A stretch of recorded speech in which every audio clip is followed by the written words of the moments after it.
I put my trust in you, and I trust in our love. I put my trust in you, I put my trust in love. I put my trust in you, and I trust in our love. I put my trust in you, I put my trust in love.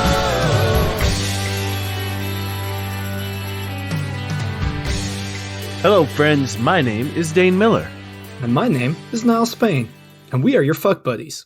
We are a dating and sex advice podcast where we take your sticky, sexy situations and turn them into sexy, sticky situations. Simply put, we're a sex and dating advice podcast that gets questions either off the internets or off our good friends yourselves when you send them into us.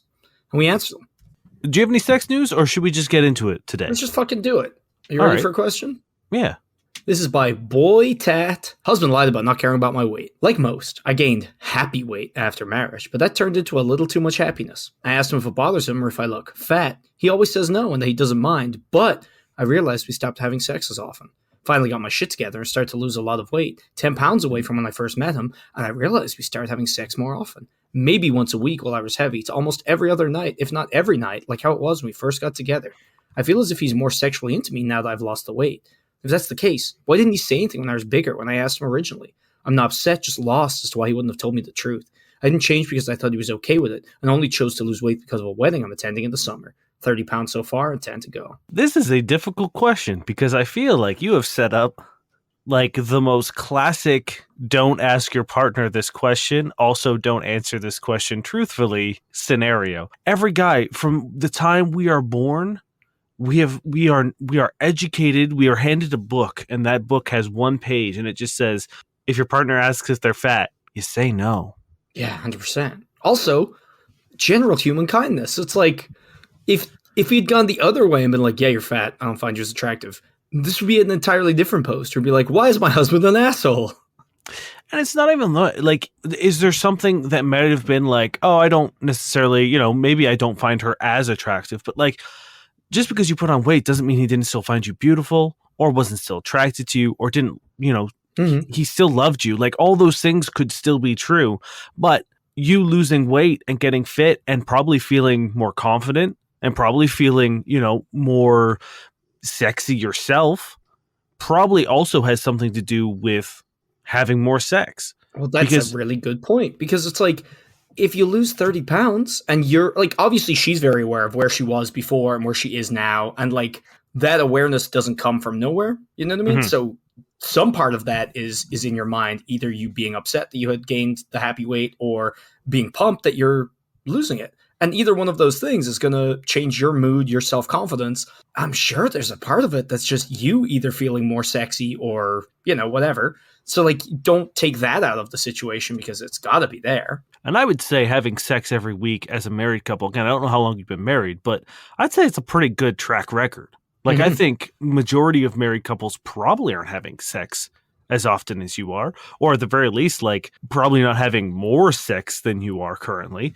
Yeah, so, you're probably in the upper numbers for sure. Yeah, I feel like this is kind of a non-issue where your partner was probably never going to, regardless of how he truly and honestly felt, was never going to say, yeah, you look fat. Mm-hmm. Because it's just like, regardless of how I actually feel about someone, and regardless if I actually have clocked weight gain in a partner, I would never be able to, like, I'm the champion of honest communication. But there's nothing to be gained by saying, yeah, you look fat. Like, that's just, it's just, I don't see the point in saying it. And the thing is, it's like this ended up being the best scenario where you lost weight for the right reasons.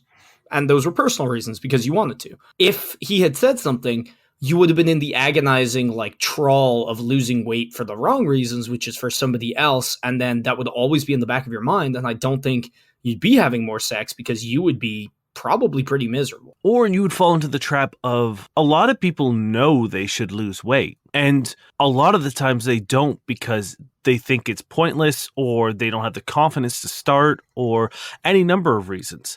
If we're going to live in this scenario where he's like, yep, think you're fat and I do kind of find you less attractive, you might not have had that motivation to get started because your self-esteem could have gone the other way and you could have started like binge eating or any number of things could have happened here. So like Niall said, I think this is best case scenario. I don't think that you should hold it against your partner for not being quote unquote honest, because one, you don't even know if it's honest. Mm-hmm. He might have actually had no qualms whatsoever about your weight, and it is your new mindset and you're feeling yourself way more that is increasing the amount of sex that you guys are having. Mm-hmm. He could So also still be super attracted to you and think you look great and still think you now look better, if that's the case too, which isn't a lie either. But also, this was the pandemic, right? You're telling me this happened over the pandemic, and it's like people's sex drives weren't at an all-time high because stress, monotony, fear, all these things that were happening weren't exactly conducive to boning down. So there are other things at play here too. yeah. This worked out well. You're killing it. Congrats, by the way. No mean feat. You guys are killing it in the bedroom. You're having even more sex. It seems like it's all positives, and I know it's easier said than done, but like, try not to look at this possible nebulous negative that, at its worst case, probably boils down to like he just was being slightly kind, because it's very difficult and ill-advised to be like, yes, you're fat or whatever. So worst case is not that bad. Best case is great. So skew on the good side, I think. Yeah, I think this is a non-issue for you. So good luck. Congratulations. That's a fucking incredible feat.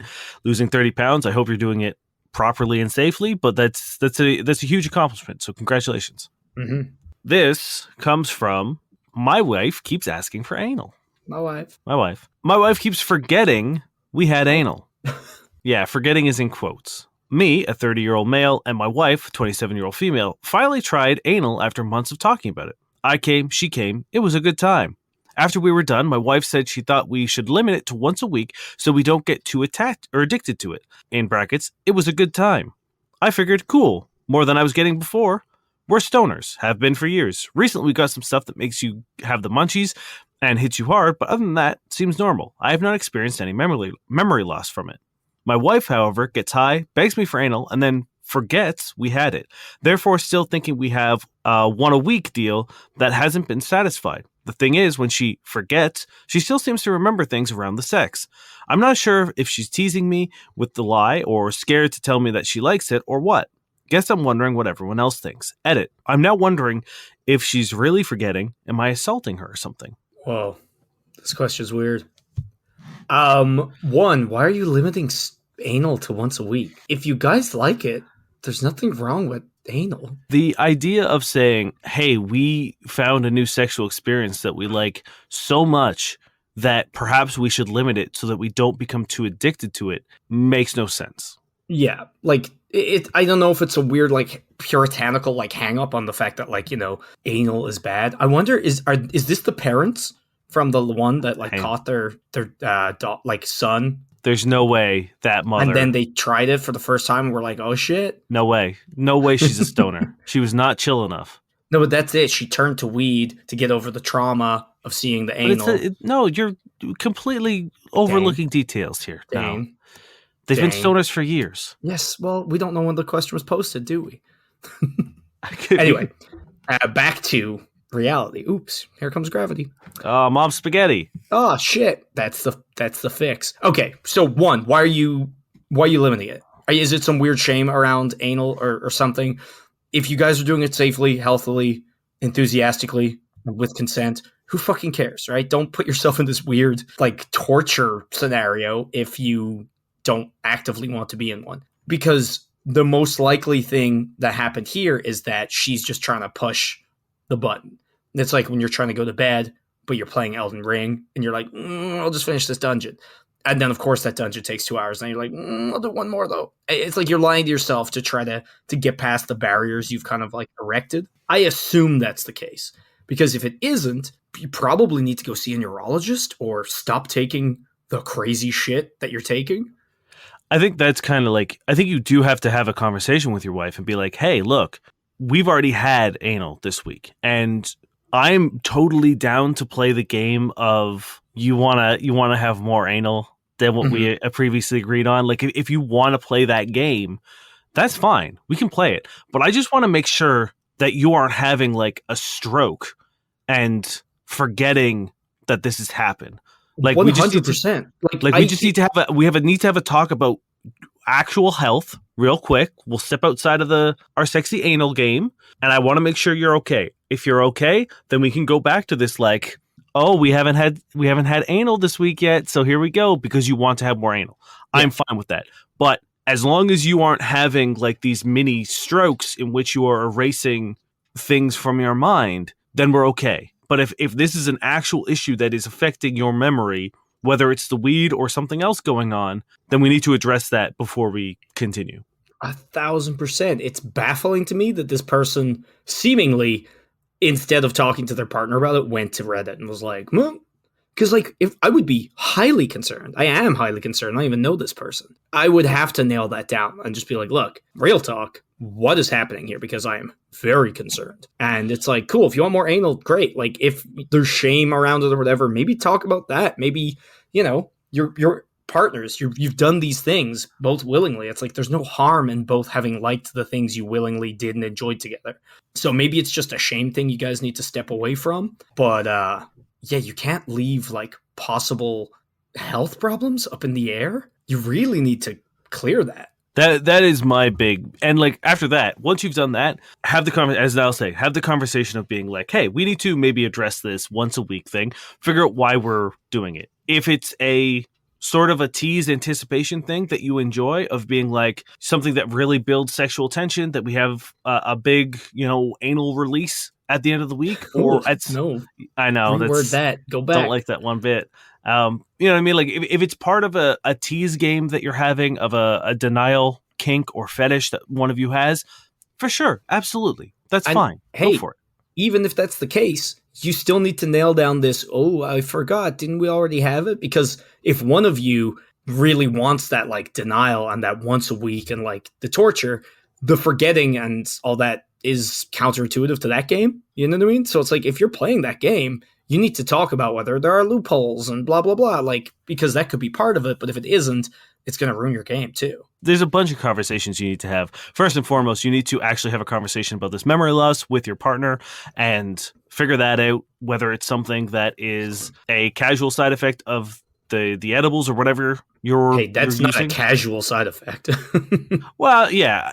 I just don't know. It's like maybe it's so strong that they're like blacking out the same way that, alcohol will. Even then, it's like if your partner was getting so drunk that they can't remember you having sex like every week, that's not a good time. You know what I mean? That is getting into like, that is itself a problem. They're all problems. So you need to fix them. Yeah. And then you need to have the conversation about like, okay, we need to nail down, this relationship we have with anal because it is very strange and I'm not sure what the role is here, and trying to guess is never a fun thing.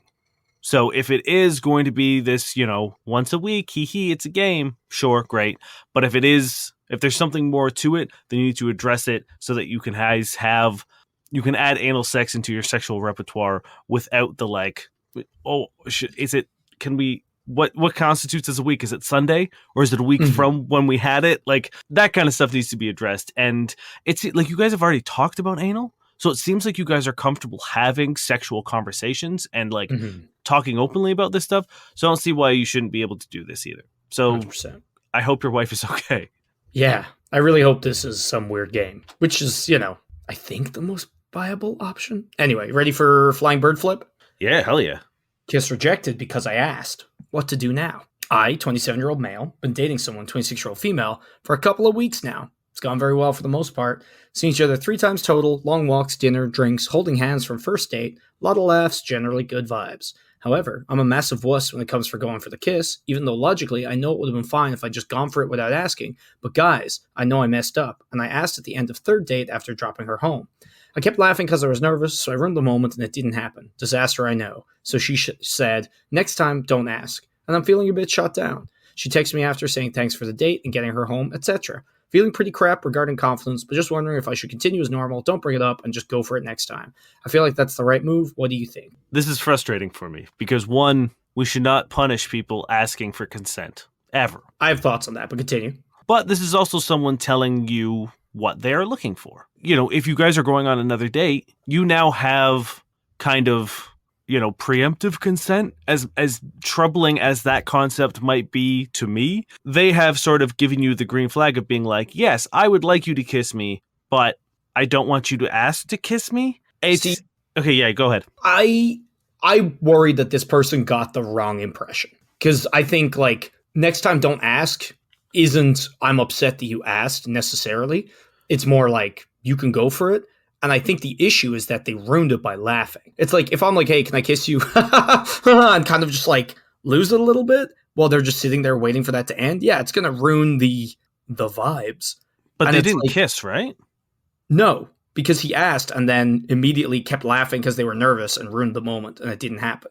No, I thought that was switched around in syntax. I thought he was laughing because he was nervous and then asked. I don't know. It sounds like either way. It sounds like he botched the asking to the point where like there was no possibility of kissing. So it's like the asking isn't the issue. I think it's the fact that like the whole thing devolved when he did ask. So it's like a self-confidence issue, not the fact that he asked. That's how I read this, because like, clearly she's into him. I don't think she was saying like, don't ask as in like, I'm upset that you wanted my consent. I think it was more like you beefed it because you were so nervous, and like next time you can go for it. Yeah, it's still weird to like not kiss them though. That seems strange to me. Yeah, and that's the thing. I feel like this person, because you and I have both been in situations where people have wanted us to pursue things without consent.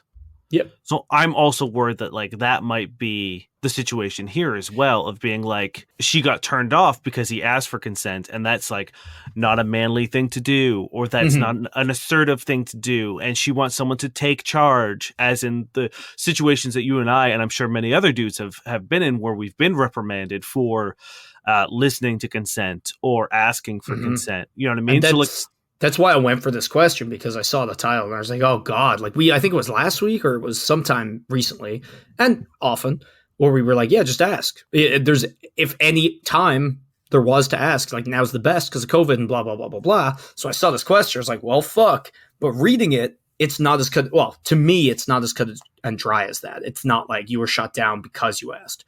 More that you like devolved into laughter and like self-consciousness and kind of ruined the whole thing. I mean, yes, if you ask someone to kiss, or if you ask to kiss someone and then break into maniacal laughter, yeah, I would also be like, no, I'm good. All right. Thank you. Thanks for getting me home. Bye. So like, I feel like maybe she was like, I'm giving you a minute because obviously you're kind of like, you're overwhelmed right now. And then they're just like, look, next time don't ask. It's good. That's how I feel this went. That's how I hope it went. Because if it isn't, I think you're well within your rights to be upset by this person, because it's pretty shitty to talk down to you and like reject you based on that alone. If she didn't want to kiss you, sure, whatever. If it's like, oh, I did want to kiss you, but because you asked for my permission / consent, fuck you, then that's probably a shitty person you don't want to date, because you're always going to be walking this razor's edge of like, am I able to do this thing I'm doing? You know what I mean? Like, the stakes are only going to get higher from here. Exactly. A kiss is, one thing, but sex is far more serious. And if they're not going to give you clear, enthusiastic consent, that's a minefield and a horror show. Especially if their means of consent is don't ask, don't look for it, and you should just go for it. Like, as someone who is experienced in, all having a fairly, colorful sexual history, that is not something even I want to deal with. I do not want a partner who makes me guess whether or not, certain things are on the table. It sucks. No, not for someone who's as nervous as you asking for a kiss, like that's going to lead to really unpleasant. Yeah, it's gonna lead to absolutely unpleasant sexual experiences. Mm-hmm. So what you need to do is you need to get more confident, and there's no time like the present. So you're saying, wondering if I should continue as normal. Don't bring it up and just go for it next time. No, fuck it. Bring it up. Be like, hey, sorry about that. I got a little nervous. I really want to kiss you, but I will make sure I get on that next time we meet, or something like that. Bring it up. Talk about it. Leaving it in the dark and like pretending it didn't happen is going to make you nervous. She might think it's weird. You know what I mean? Whereas like she knows it happened. You know it happened.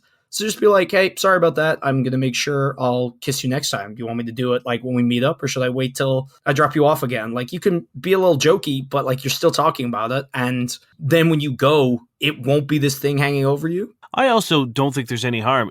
Honestly, if I was in this position, what I would do is be like, hey, so I know you said not to ask, but consent is really important to me, and it will always be important to me. So there are going to be times where I will ask permission to do certain things, and I just want you to know that this is an insecurity thing. It's a respect thing, and Mhm. and this is a very large part of my identity, and I just want you to know that going forward, that like anytime I ask you, it is strictly out of respect to you and your consent to things that are very, very important to me, and see how they react from that. Because if the reaction is, "Oh, I prefer my men to be more assertive," fucking walk away. Yeah, 100%. And if they're like, "Oh, it's cool. It's just, it's hard to get a kiss in when you're like shitting yourself laughing and having a mini breakdown," then yeah, that makes sense. Yeah. So bring it up. There's nothing to gain by pretending this didn't happen, because you're just going to put yourself in the exact same position next time you meet up, because next time don't ask is still kind of like vague. It's like a yes, but it's, it's not great. Yeah. I think Bring it any up. woman who would be upset by someone being like, "Hi, consent matters to me, and I would like to have clear and enthusiastic consent from you," if that upsets someone, I think that is more than enough to go on of being like, "This isn't a sexual partner that I want to have." Yeah. If I'm going to be punished for looking for consent and that being important to me, I have no interest in pursuing anything with you. Yeah. And like, again, she texts you after, "Thank you for the date, getting home." It seems like a lot of things went well here. Give it another shot. Don't bury this under the table. Work on being more confident. And as Dane said, if it is the kind of like toxic bullshit that it could be, which I'm hoping it isn't, just walk. You don't want to get into that. You don't want to be walking on eggshells. You don't want to be miserable. You don't want to not know where you stand, especially when you're new to this and nervous, because it's going to be so much worse. And if you're not new to this and you're not nervous, then you should have the confidence to walk away. Good luck. Be confident. Bring it up and, move forward. We will take a second to remind you guys that we are doing a current little Patreon push to encourage people to join the Patreon. If we get, we've set a goal of 25 patrons total. If we get to that goal, we'll be able to produce a live show for you guys with audience interaction. We'll do questions. We'll do, all the stuff that you come to know and love, but with video of our beautiful faces. Maybe you'll see our beautiful faces, or our not so beautiful faces. That's up to you. Yeah, that's you're allowed to think whatever you want. You'll be wrong on one answer. Oh, you'll be fucking wrong. But yes, head on over to fbuddiespodcast.com, click the Patreon link. Not only will you be supporting the show, but you'll be helping us do fun things for the show in the future for you guys. So thank you very supporting much. Your boys, Niall and Dan. The boys. That's us. And that's at any level. Obviously, we teased our Pillow Talk middle tier and above last week with the Pillow Talk episode, which hopefully you guys enjoyed. But like even the $3, any little helps. It all helps us to keep this moving forward, keep it a good product and fun, etc. And we only want to, make it better. So any little helps, and we really appreciate it. So if you're on the fence, maybe jump off the fence on the side that supports us and help us get this live show going, because I think it'll be a lot of fun. Yeah. I mean, to put into perspective, the Patreon has helped me turn my closet into almost an actual, honest to God, recording studio. Mm-hmm. It's looking fucking nice in here, boys. They put up acoustic foam. I've got a desk. I'm not just sitting on a little fucking rolling art craft thing. I wish to God you could have seen what it was before. It was like a mic teasering on a bunch of like boxes for like a storage. Shoebox full of paint. Yeah. Yeah. It was dodgy. But yeah, now I've got a desk. I've got my mic on an actual solid surface. I got lights. I got acoustic foam. It's great. And this just makes the show better. And it makes us have opportunities to do things like live shows. So we will leave it at that. fbuddiespodcast.com and Patreon, and that's how you sign up. Now, speaking of our ugly faces. Oh. This comes from Reddit user PYTH. P.F. Is it possible to have such an ugly face and voice that no amount of personality can get a woman to love you? For the past 5 years, I've done cold approaches, all dating apps, parties, mutual friends, random public places, nightclubs, not trying at all and letting them come to me, trying too hard, DMing random girls on Insta from my uni, people from my work, paying people to set up a blind date with someone that they know, snaps/social medias I added from people's dating app bios, and much more. I can't count from the top of my head.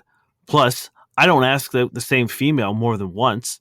I also will literally ask out any woman. I have zero standards. I've been rejected by women using Target mobility carts and large enough to take up 3 bar stools. My therapist told me I should just learn to come to terms with the fact that I might be alone for the rest of my life. I am nice, outgoing, and I can make male friends pretty easily, but lately I've been losing confidence in myself. Is it possible the reason why is I'm ugly and no amount of personality and confidence to get a woman to love me? I will say no. I will also say I cringed at most of the examples and the fact that you said female. Thank you. And these are all very strong indicators to me that your face is not the problem. Yeah, dude. I think that the second anyone says in regards to like anything outside of like biology or medical or science, using the term female to reference someone in a dating sense, like makes me want to just immediately throw up.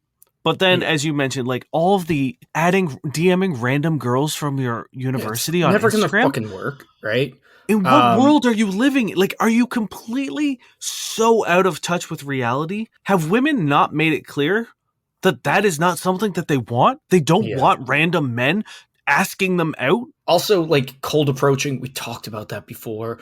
The majority of the things you have mentioned, they're never going to work. Or if they do, it's so rare that like in general, you're going to be doing the opposite. You're going to be pissing people off, creeping them out. And unfortunately, that's going to have the knock-on effect of making you maybe a little bit more desperate. And then that's kind of the spiral, right? But like, I think what you need first and foremost, and like, hey, I don't know what you look like. You might be somewhat unfortunate looking. I don't know. But I think if you look around anywhere in the world at all, you will see people you probably rate as super beautiful with people you probably rate as not that beautiful. It's everywhere. Like it's the old fucking joke like when you're a kid where it's like, oh, learn to play the guitar. Look at all these ugly guitarists who have beautiful women. And it's like, there's a lot of people out there who aren't lookers and they're killing it. There's a lot of people out there who are beautiful and fucking suck. Maybe it's easy for the beautiful ones, but I don't know. I know enough people who are very attractive and just cannot find a partner for shit. I think there's no way you can't work through that, but I do think your mentality needs a major overhaul because you're doing so much toxic shit and the way you're talking just seems so miserable that like, I'm just going to go ahead and say that's the issue. It's weird that you are self-aware enough to get a therapist and seek like help that way, but aren't aware enough to be like, oh, hey, maybe women aren't here solely to exist for my pleasure or my companionship. Because like, I think at the core of it, I think the core of this problem is you're not looking for a partner. You're not looking for someone to start a relationship with. You're just looking for a woman. Because you haven't said like, oh, I want to date. Oh, I'm looking for sex. There's like no indication of what you're looking for or trying to obtain. You're just being like, I have no standards. Women are objects to me that I will take any of them. Their personality, their looks, none of that matters to me. I just want one. Yeah, and then there was the bit where you yourself were disparaging 2 of the women you got rejected by, and it's like, you don't need that. Yeah. You need to fix that. And the thing is, I also think you're misconstruing what your therapist said. I don't think he's saying, well, yeah, you're probably going to die alone. I think he's saying you need to be okay with that possibility. Because right now it sounds like it's the be-all and end-all of your shit, and it's like, that's what's lending itself to this desperation. Yeah, we always talk about the fact that like, and it's something that I've always encouraged people to do, being like, you need to be happy solo. Yep. You cannot be dependent on another person for your happiness, because the second you do that, like you need to go into a relationship at 100%, and that person needs to be at 100%. Or and like, that's when you have as close as. Yeah, and that's how you have a good relationship. If you're 50% and you need a partner in order to give you like lend some of their energy so that you're both at 75%, that's not going to work. It's not enough to require someone for your happiness. You should be complimenting your partner, not a like prerequisite. And I think, like Niall said, I think that's kind of the point that your therapist was making, and being like, hey, you need to really get good with yourself and learn how to be alone and get used to being alone. Not that like, this is the rest of your life. Good luck, Ugo. Yeah. I think he was being like, no, you need the confidence and the peace of mind of being like, oh, hey, I'm enough. I don't have this weird sort of like woman-shaped hole hmm that I need to cram any woman into. It's You mean female, right? the female, yes. It's and look, there's no way you've approached this many people with the same like genuine, heartfelt, like honest approach. You've probably got something so fucking practiced or so uninteresting that maybe the first couple times you went over, you actually tried to have like a genuine conversation with people. But if you're just like throwing the widest fucking net, it's probably like, "Hi, my name's Steve. Do you want to date me?" Yeah, yeah. And then it's also, like, no, I probably, don't. I don't know you, Steve. probably super bitter and just like ready to be rejected the second this starts. Because that's what I'm getting from this post. And like, look, that I get it. It sucks. Feeling down, not being able to, get a partner, all those things. Like, we all feel some semblance of that at some point, and it fucking is miserable. But being miserable is unfortunately going to fuck up your chances as well. So I really think you need to listen to the fucking podcast, because a lot of this is the toxicity we try to like combat. Realize what your therapist is saying isn't, yeah, you're doomed, you're ugly. It's, you need to be able to be happy being you. Because you said before you tried not trying and not looking for women, but we've also talked about this before, where I think what you did was you not tried because you were trying. Yeah, right? your That your was your current new attempt. approach. Yeah, your current attempt was not trying, which Which is might sound completely ridiculous and redundant, but you know what we mean. And it's like, you need to actively be okay. Like, maybe spend some time and better yourself, because you know what? Let's say you do have an ugly face, right? Go get fucking trim. Go to the gym and like look good elsewhere. You know what I mean? That's like, faces aren't the be all and end all. And again, one person's ugly is another person's unreal. And we've talked about before where personalities shine through and color so much of what you already have going on that like, I think you can do a lot. There's a million things we could point at, and it's going to be, I'm not going to do it because I'm like, look, that person's ugly. You know what I mean? Because again, that's also all personal, right? Someone I think is ugly isn't going to be someone you think is ugly, etc. But I think the glaring issue is your mindset in this message or this post or whatever. So like, just fix it, become more positive. And I know easier said than done, but that's your issue. yeah. So, Also, maybe get a new therapist because yeah, I'd love to know what your therapist says about your fucking cold approaching. yeah. I wonder, do you tell them, or do you know it's a secret shame? Maybe find a female therapist. All right, let's do one more question before we head into Tinders. This is by Life Vermicelli.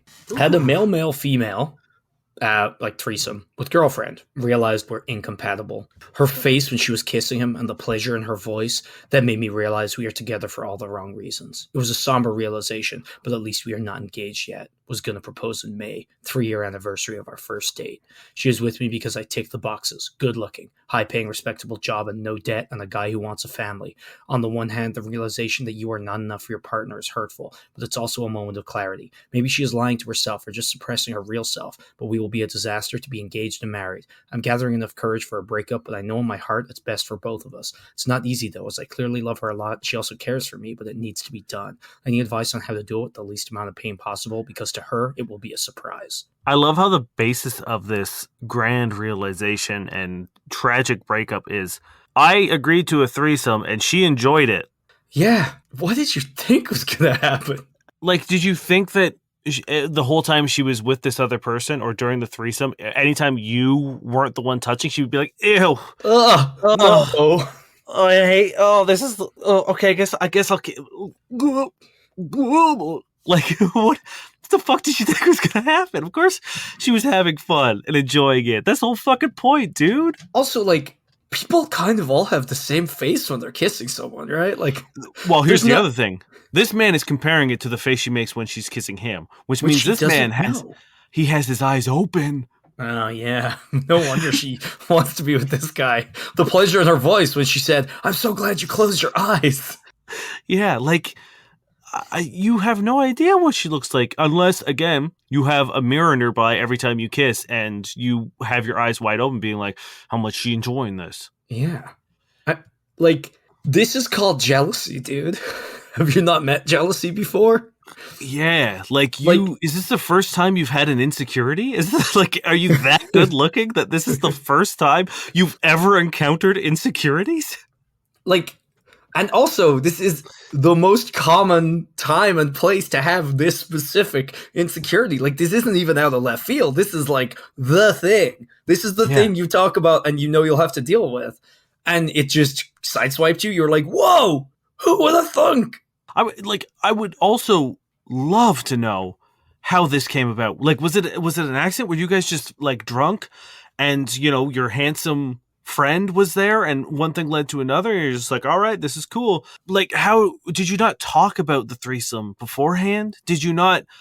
Did you not know this guy? Like, how did this all come about? Because there seems to be so many missing pieces for you to go from, hey, let's have a threesome with another man, to, I can't believe she enjoyed any of the things that we did in this threesome with this other guy. I'm crushed. Do you have the link? Like, Yeah. do you have this? It's rare that you know me. I never want to read the comments, but what is, Do you want to know the comments? I just want the general consensus. Who would have thought agreeing to watch your girlfriend get banged by another dude would be a bad idea? Okay. Yeah, it's everyone just like, no one's really like on the. The I don't think anyone's side? on the positive side. I think everyone's just like, threesomes are bad flat out. Right. You know what I mean? That breaks my heart. Yeah. A lot of people, most people think this guy's an idiot, though. I don't think a single hey. person is on his side. That's all I needed to know. So it's like, look, you were down for this and you agreed to it. I assume, base level, right? If you weren't ready for this, you shouldn't have. If you were ready for this, you should have discussed the possibilities. And no matter what, once this happened, you should talk to your partner about how you're feeling instead of having a breakdown, going to Reddit with this dramatic shit and like throwing your entire relationship away. If you love this person enough that you were going to propose to them, either you're proposing to them too soon or you need to get your shit together and talk to them and tell them how you feel. Yeah, there's nothing wrong with, again, like, you're confident enough to agree to a threesome with another dude.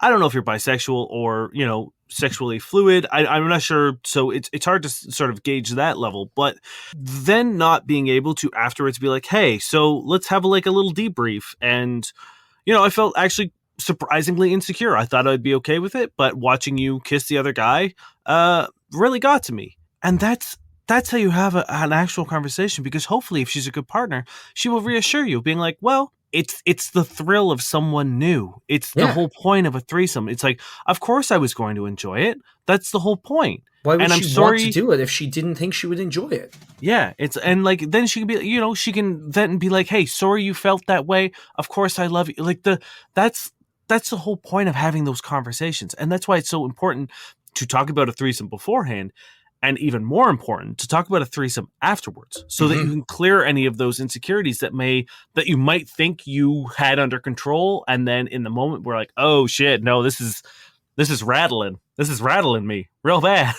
But like, that's why you have your post threesome talk, so that you can address it with your partner. And then if it's something that you never want to do again, great, great, move on. Yeah. But like, okay, I will say this. Maybe you shouldn't get married if you can't communicate with your partner on basic things like this, Sure. because you should have communicated before the fact and you should communicate after the fact. And at this point, we don't know if you've done either. But like, this is a very straightforward reaction to this situation, and you seem to have gone nuclear on it. I would not recommend getting married if this is your reaction to something like this, because you need to be able to talk to your partner. Because, like, what other knee-jerk reaction? Like, you've discovered that you didn't like seeing your partner kissing or being pleasured by another man. I think that's a pretty common feeling for most people. I think that is a pretty universal thing. Some people are cool with it. That's fine. But like, this is not a... No, Dane, he realized they are incompatible. This isn't an isolated feeling, my man. Everybody has it. Also, like, the pleasure that she's having is probably at least the situation more so than the person. And the situation, guess what? It involves you. Yeah. Like, what were you doing during all this? Were you this? just not part of it? Were you in the corner just, like, glaring? Yeah, because, like, that's not threesome, my man. That's just cuckolding. It also is wild to me that he doesn't realize that he was part of this. It's a mess.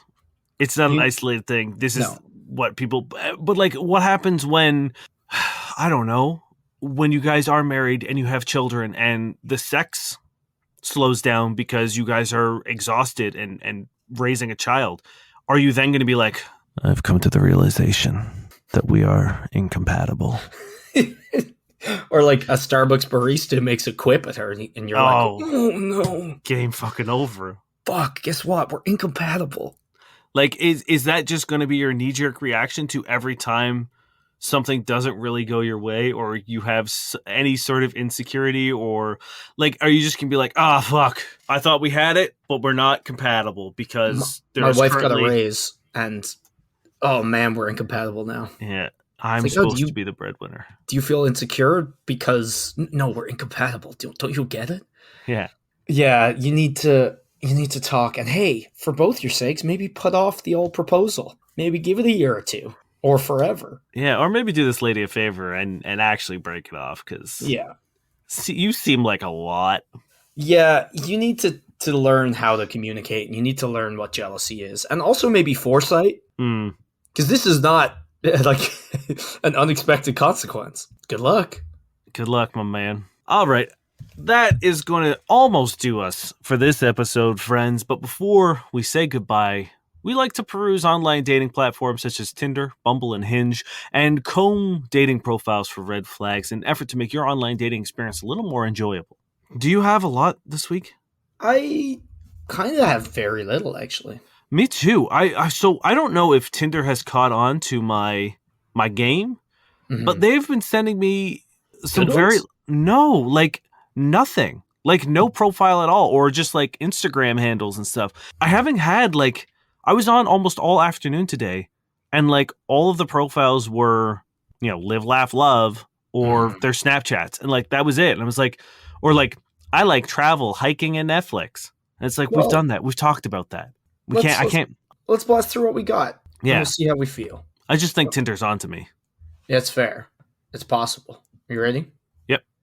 I'm going to start off with... Now, this one's funny, because the person who sent it to me misread it initially. So this is Hinge, and the prompt is my most irrational fear, and it's popping balloons. Now, they thought it said pooping baboons. Ah. Which I will say I would swipe on, because I'd need to know how that ever became a fear. Hey, I mean, you probably didn't do this because African Lion Safari is a Ontario thing and you didn't grow up here. But there is I don't know if it still exists because I'm sure there are all sorts of animal rights issues at that place. But there's a place called African Lion Safari where you either drive through on your car or on like one of their buses.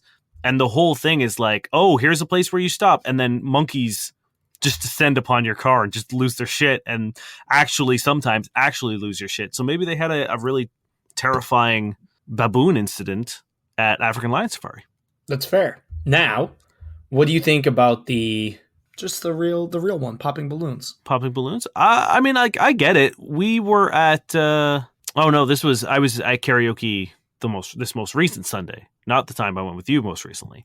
And someone had balloons all over the table and they kept popping it. And not my most irrational fear, but certainly startling. So I get it. But I worry that they wouldn't be fun to hang out with, because any situation where there are balloons, which admittedly, now that we're not 7, happens less and less, but that's the whole thing of irrational. If it, maybe, right? It's an irrational fear. There is no logic to it. So I think there's a little bit of grace given there. You know what? I'm going to give it a 7 because it's an interesting enough conversation starter, and at least they read the prompt correctly. Yeah, they did answer the question. Yeah. Now, I do want to circle back to African Lion Safari real quick. Okay. Because the last time I went was on a school trip. It was like a band trip or something. And I did watch a giraffe ejaculate all over another giraffe's face. Oh, fuck yeah. That explains a lot about you. Right? That's why I'm really into long-necked women. The pointiest animal, some might say. That is a narrow-casted joke. Yeah. 4 people are going to get that, and 2 of them are us.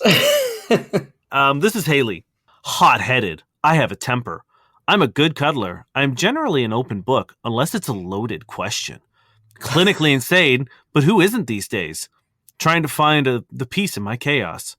mother of one. Damn, this got real bad. Saying you have a temper and that you're hot-headed, not great, right? It's like you're an adult. You should be able to control your rage around people, especially the ones you're dating, and not have it be such an integral part of you that you're putting it on your fucking dating profile. Yeah. Then saying you're clinically insane, and then saying that everyone is, and then saying you're full of chaos.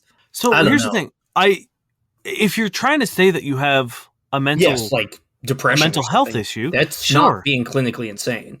That's the thing. It's like it seems like you're either trying to make like a meal out of it, or you're trying to, I don't know, like it seems to cheapen it. You know what I mean? Like Well, if it is, because it's like that's an actual thing you can be, which I'm assuming you're not. Maybe you are, but like it feels more like you're making this weird, cheapening, ableist generalization about something you have that is far less serious than, actual insanity. Mhm.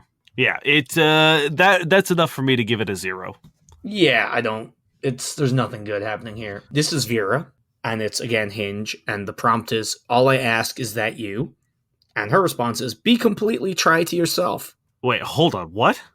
All I ask is that you be completely try to yourself. I mean, that is all I try to do. You mean that's all you completely do to try? Yeah. I don't know what this one is. This has got to be a translation situation here. Maybe. But I mean, it is nothing. It doesn't mean anything. It's a crazy thing to say. I don't know what it means.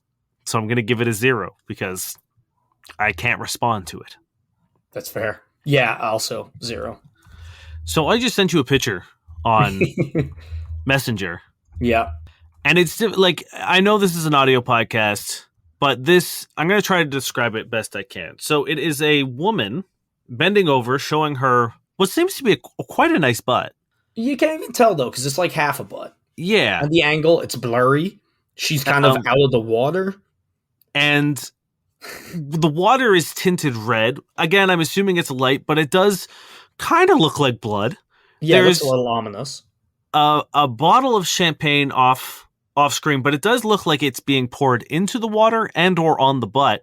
Maybe. And then there's a shirtless man. Well, I mean, he's also, you can't see if he's wearing pants either. It does look like a naked man hovering above her, pondering said booty. Like he's got his like hand on his chin, like, And he's looking down, like just right directly over the half butt. Yeah, and the funny thing is, if the champagne was being poured, it would be a different photo. But it's just awkwardly like the neck of a bottle poking in from the side, and it's like either pre or post pour. Yeah, like the bottle looks more like it's going to be used for insertion as opposed for Or liquid. it too is pondering. Yeah, it is also just being like, It's a very weird picture, honestly. It's an incredible picture for a fucking dating profile because, like, who is this guy? And like, one of the things that we try to say is like, oh, don't have like, unless you're a poly couple, which again, I don't think there was any description on this. I think it was just an empty profile. Like, okay, if you're a poly couple and you want to have your partner in there, cool, that's fine. But like, if you're a single person, try not to have another person in the photo that might be someone who you might be hooking up with, like, because it just seems strange to do. Yeah. I don't know. This picture again. I wish it was something we could really show you, but I hope we've described it properly because it's a wild fucking thing to use on your dating profile. We could almost post it because you can't see anybody's faces, which again, not great for a profile picture. Yeah, I can give it a. You know what? Depending on the other pictures, it could be a conversation starter. Yeah, I mean, for me, I'm giving it a 7. Oh, because I there's just something about this butt that I can tell is very good, and that's enough for me. And like it's enough for me to be like, I need to know everything. It is like it's almost Renaissance-esque. Yeah, there is a certain humor to it, and I appreciate. You know what? I'm bumping it up. I'll give a 5 because it is amusing, even if it's a wild choice. Yeah. Like it didn't get up there without them knowing it was a ridiculous picture, and that says something about the person. Yep. Are you ready for Annalise? Yeah. So Annalise, right? Mm-hmm. And her profile says anal eyes analyze anal lies. Oh, I love it. I love this person. It's great. It's a 10 for me. This person is wild, but she doing it. Yeah, I'll give it an 8. That's pretty funny. It's so good. This is Jasmine. I'm a basic boring bitch living a basic boring life. Is that it? That's it. Just 0. Just so much 0. Like, who thinks that's in any way intriguing? I don't know, man. I don't know. Yeah, it's gonna be a 0 for me as well. All right, ready for this? Mm-hmm. This is my last one. This is Sabina. 3 injection emojis. 5'6" plus 4 inches. Oh, sorry. 5'6" plus 4 inch heel emoji. And then it's like the, like greater than and less than. Mm-hmm. Less than you. Yes, I need to literally look up to you and feel protected. Kiss emoji. Looking for a romantic gentleman and forever best friend that will be up for NSYNC karaoke, including the choreography. Soviet Union baby raised in Israel. Toronto. Trilingual. P.S. If you ain't simping, we ain't clicking. Yeah. No, there's things in there that I'm into. The karaoke reference, very nice, love it. But like the overall vibe of this, of no, it's gross, it's skeevy. The whole like height thing, the simping, the fucking height thing, I need to look up to you and feel protected. Like fuck off. No, it's a 0. Yeah, I'm gonna give it a 0 as well. And this is my last one. This is Andressa. I'm Brazilian woman. I love working, pasta, and red wine. I'm not looking for fun. That's it? Yep. You know what? I appreciate someone who loves working. Fair play. I don't. I love pasta and wine. I'm about to make some pasta right now. Not looking for fun. I assume they mean they're not looking for a fling, but yeah, I assume they're like no hookups, and it might be like a translation thing, or like because it tickles me massively to imagine they're just like, no, we will not enjoy ourselves. This is hey, they do like working, so maybe they're just like there's no play here. Oh, that's working true. only. Yeah. I'll give it like a 6. It's fine. I'm gonna give it a 3. Are you ready for a new segment that I'm gonna do instead of bad sex writing this week? Sure. Have you seen Turning Red? Yes. This is 1-star reviews of Turning Red. Oh no. If you haven't watched Turning Red and want to, maybe goodbye. This is a 1-star review. I was excited at first for the movie to come out, but I did not expect these things to happen.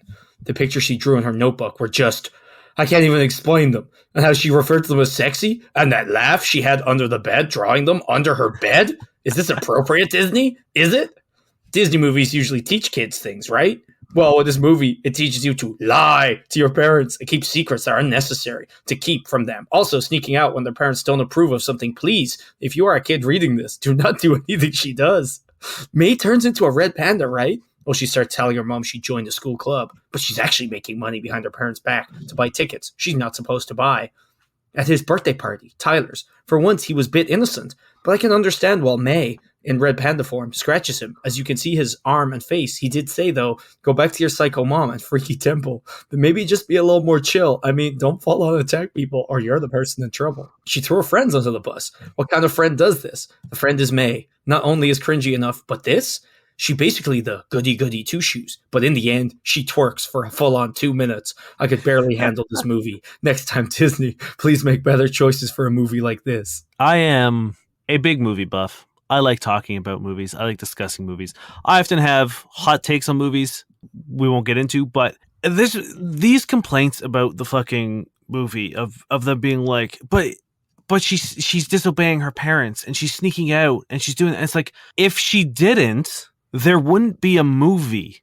Yeah, like Harry Potter. He's not like, well, I did all the school rules. Imagine if, like, Aladdin, Jasmine never snuck out of the like fucking palace. Mm-hmm. She would never meet Aladdin, and there would be absolutely no fucking movie. Yeah. Or if Ariel never went to the surface, no fucking movie. Exactly. If Simba never went to the Shadowlands, no fucking movie. Do not watch Turning Red before reading this review. This is dumbest, most cringe movie in history. Completely inappropriate. Introduces teen years as scary and completely weird. Instead of this family worshiping God, they worship their ancestors and a red panda. Do not watch. Stay away. Too much sex and too much swearing. What life did you live that your teenage years were absolutely fucking horrifying? I think it's widely accepted that we can all agree that our teenage years are where we get most of our trauma. You know what I mean? Like this is where we become anxious. This is where we develop our insecurities, unless you're that one guy who's never encountered them until today. I've got one more Okay. for you. Because there's a bunch. They're all phenomenal. A lot of them mention Jesus. A lot of them are like, hey, Pixar, why didn't you make a Jesus movie instead of going for this weird spiritual panda? I think a Pixar Jesus movie would be great, says one. But this is by Roblox Gamer 2017. Roblox is better. Nice. They're apparently the parent of a 2-year-old. Hell yeah. Thank you very much for listening, friends. That is going to do it for our episode. Once again, if you'd like to support the show and help us approach that live show goal, head on over to everybodiespodcast.com and click the Patreon link and choose any of the tiers. The $7 tier is the one that gets you the monthly bonus episode called Pillow Talk. If you have a question, please feel free to head on over to everybodiespodcast.com and click the contact form. We keep it completely anonymous and we will answer your question ASAP. Hell yeah. We appreciate everyone who comes by and listens. We appreciate everyone who supports us. And that takes many forms. Occasionally, it can take the form of, reviewing, rating, sharing with some friends. All of these things count. If you aren't in the position to support the Patreon, we appreciate any aspect of that. We really do. And thank you, Josh Eagle and the Harvard Seas, for the song Paper Stars. My name is Dane Miller. And I'm Niall Spain. We've been your fuck buddies. Do not watch Turning Red. Do, it's great.